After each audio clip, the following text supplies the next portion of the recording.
পুরানো গ্রাম। রাত তখন অনেক গভীর, বাতাসে শুষ্ক পাতার শব্দ। রিমি, সায়ন, নিলয় ও মিতা চারজন ব্যাগ কাঁধে নিয়ে তারা হাঁটছে একটা বহুদিনের পরিত্যক্ত বাড়ির সন্ধানে। তারা চারজন ধীরে ধীরে সেই বাড়ির সামনে এসে দাঁড়ালো। চারদিকে নীরবতা। ঠিক তখনই রিমি কথা বলতে শুরু করলো। এখানে আমার দাদা মশায়েরা থাকতো, বলতো বাড়িটা নাকি অভিশপ্ত, কেউ বেশি দিন থাকতে পারে না। সায়ন বলে উঠল, এখন এসব মানা যায়? আজ রাতটা থাকবো, কাল ফিরে যাব। তারপর মিতা বলল, অ্যাডভেঞ্চার করতে এসেছি ঠিকই, কিন্তু বাড়িটাকে দেখে কেন যেন ভালো লাগছে না। হঠাৎ লোহার গেটটা খুলে গেল। তারা ঘরে ঢুকতেই নিস্তব্ধতা জমে উঠল।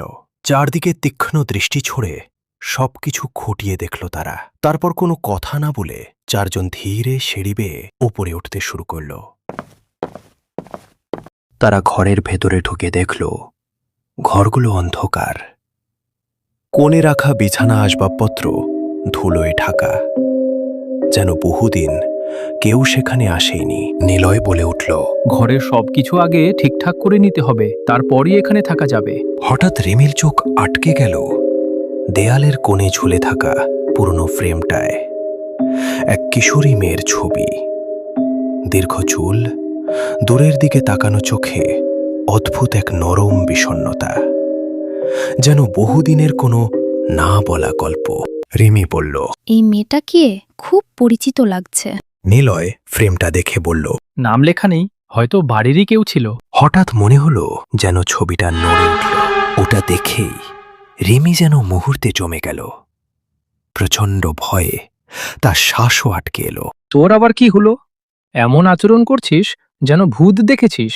আমার মনে হলো যেন ছবিটা হঠাৎ নড়ে উঠল। রাতের অন্ধকারে তুই হয়তো ভুল দেখেছিস। চল, এবার ঘরগুলো পরিষ্কার করি। তারা একসঙ্গে ঘর পরিষ্কার করতে থাকে। ঠিক তখনই তাদের মাথার উপরের সিলিং থেকে হঠাৎ করে অদ্ভুত আঁচড়ানো আর ঠকঠক শব্দ ভেসে আসতে থাকে।